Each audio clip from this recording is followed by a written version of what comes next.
ಎಲ್ರಿಗೂ ನಮಸ್ಕಾರ.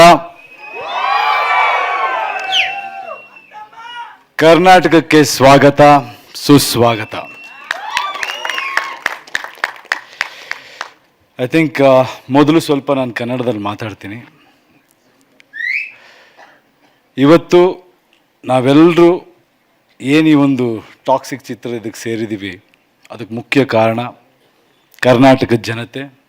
ಕರ್ನಾಟಕದ ಜನತೆ ನನಗೆ ಕೊಟ್ಟಿರೋ ಶಕ್ತಿ, ಕೊಟ್ಟಿರೋ ಜವಾಬ್ದಾರಿ, ಅವ್ರು ಕೊಟ್ಟಿರೋ ಒಂದು ಗೆಲುವು, ಪ್ರತಿ ಗೆಲುವು. ಪ್ರತಿ ಸಿನಿಮಾದಲ್ಲೂ ಅವ್ರು ನನಗೆ ಶಕ್ತಿ ಕೊಟ್ಟಾಗಲೂ, ಸಿನಿಮಾ ಹಿಟ್ ಮಾಡಿದಾಗಲೂ ನನ್ನ ತಲೆಯಲ್ಲಿ ಒಂದೇ ವಿಷಯ ಓಡ್ತಾ ಇದ್ದಿದ್ದು, ಅದು ನನ್ನ ಅಚೀವ್ಮೆಂಟ್ ಅಲ್ಲ, ಅಲ್ಲಿ ಹೋಗಿ ಕೆಲಸ ಮಾಡು ಅಂತ ಜನ ನನಗೆ ಕೊಡ್ತಿದ್ದ ಜವಾಬ್ದಾರಿ ಅಂತ ನಾನು ನಂಬಿದ್ದೀನಿ. ಅದೇ ರೀತಿ ಪ್ರತಿ ಸಿನಿಮಾನೂ ನಾನು ಕೆಲಸ ಮಾಡ್ತಾ ಮುಂದೆ ಹೆಜ್ಜೆ ಇಟ್ಟಿದ್ದೀನಿ. ಆ ಹೆಜ್ಜೆಗೂ ಎಲ್ಲ ಗೌರವಿಸಿದ್ದೀರ. ಟಾಕ್ಸಿಕ್ ನೀವು ಕೊಟ್ಟ ಹಳೆಯ ಗೆಲುವಿನ ಪ್ರತೀಕ. ಈಗ ಮುಂದಿನ ಹೆಜ್ಜೆ ಇಡ್ತಾ ಇದ್ದೀವಿ. ಇನ್ನೂ ಒಂದು ಹೆಜ್ಜೆ ಮುಂದೆ ಹೋಗೋ ಪ್ರಯತ್ನ ಮಾಡಿದ್ದೀವಿ. ನಿಮ್ಮ ಆಶೀರ್ವಾದ ಇರಲಿ, ಯಶ್ ಮೇಲೆ ನಂಬಿಕೆ ಇರಲಿ.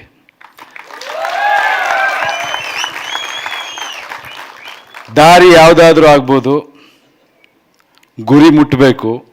ಆ ದಾರಿಗಳಲ್ಲಿ ಕೆಲವು ಹೋರಾಟಗಳಿರುತ್ತೆ, ಹೋರಾಡಿಕೊಂಡು ಮುಟ್ಟಬೇಕು. ಕೆಲವೊಮ್ಮೆ ಕಾಲಕ್ಕೆ ತಕ್ಕಂತೆ ನಡಿಬೇಕು, ತಾಳಕ್ಕೆ ತಕ್ಕಂತೆ ಕುಣಿಬೇಕು.